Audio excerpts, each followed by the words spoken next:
which direction you're at. Yeah, I can imagine that would be a little bit of a challenge. And Connor's son was at the Boone shop to hear his dad's presentation. He's a great guy, and I'm proud of him, and I love him, and we always be buddies. Also, how cool is this? How many other people can say, yeah, my dad is an astronaut? I talked to my dad when he was in outer space. That's awesome. So cool. Yeah, I was sharing with Molly. I saw a picture last week. The family was down at the launch site. And it was a son and then a friend of the family had his arm wrapped around him because the son was concerned about his buddy, his dad. I mean, it's kind of scary. Yeah, worried about dad's safety. But it was a they say a picture's worth 1,000 words. That's how I put that one. So a great picture of his son, and I'm sure it's going to be huge hugs when he comes back. Oh yeah, absolutely. He was saying in the interview too, he was like, I'm ready for things to get back to normal.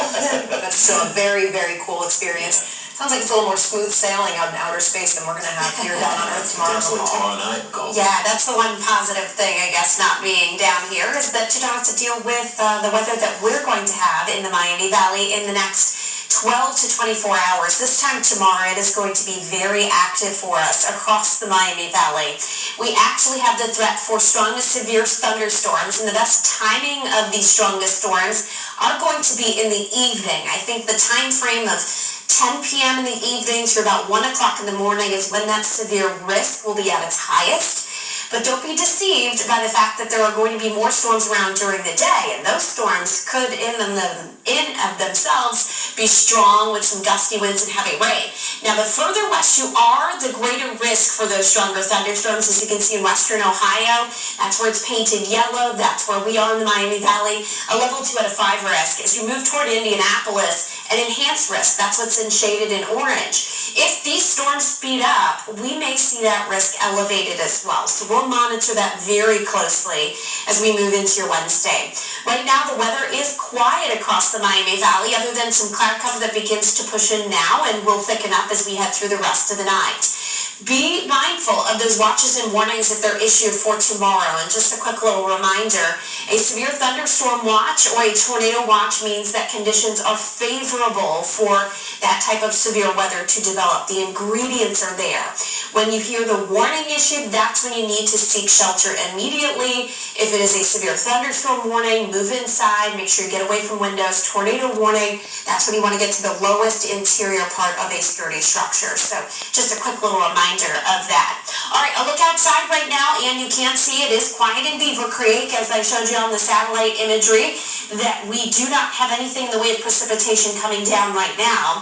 We have temperatures still sitting in the 60s, so it is a mild night. It's 11:19, and we're at 64 in Dayton, 61 in Urbana, 63 outside right now in Eaton. Well, look to the south. That's where we're going to see the first bout of showers and thunderstorms, already pushing into western parts of Tennessee, northern Mississippi.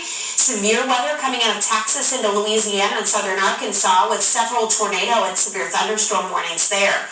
This is the first round of storms that gets here, and then it's the cold front that brings us the severe risk, which now you can see stretching from Minneapolis all the way to Wichita. Frequent cloud-to-ground lightning there, and along the line, numerous severe thunderstorm warnings. So that's what's going to trigger our severe risk later Wednesday.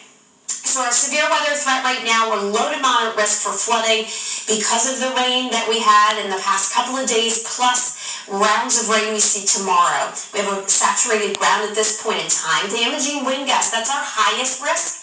That, along with the wet ground, could lead to sporadic power outages. We talked about that 10 minutes ago. Hail is a possibility, as well as tornadoes. Even though these storms are coming in past sunset, it does look as though we'll have enough fuel for these storms to work with to allow for some of those storms to become severe. All right, futurecast, as we head into your Wednesday, you can see cloudy skies at 7 a.m. You'll step out the door. You won't see anything in the way of rain until about mid-morning. Showers pushing in, heavy showers at that by 9:30 a.m. Showers and a few thunderstorms into early afternoon. There's 3 p.m. Again, this is not our severe risk. Doesn't mean we wouldn't see a strong storm there, though. We get into early evening, we get a break in the activity, and then 10 p.m. that main line moves in from Indiana. Take you to 11 p.m., it crosses into Ohio. Midnight, we see those storms right up and down 75, and then 1 o'clock in the morning, the severe threat should come to an end. And those storms will wrap up by daybreak on Thursday. Thursday and Friday will be in the 60s. We'll have the sunshine back in the forecast, perhaps a few showers early Saturday, and then a better chance for rain early next week. Thank you, McCall. New video from Minnesota. Watch a car fly onto the overpass. There it is, slam into the box truck, and then the box truck's out of control. Then, bam, flames everywhere.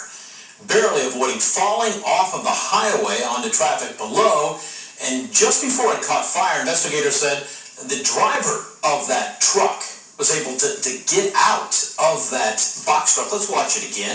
Hopefully have a little more video here, but again, there it slams into the wall. So scary. There's the fire, and somehow the driver is able to get out of that truck before it really starts to burn. You can see fire underneath that vehicle. They think the car's driver was under the influence. Lucky that all those drivers behind them were able to slow stop. down. Yeah. All across the Miami Valley, you can see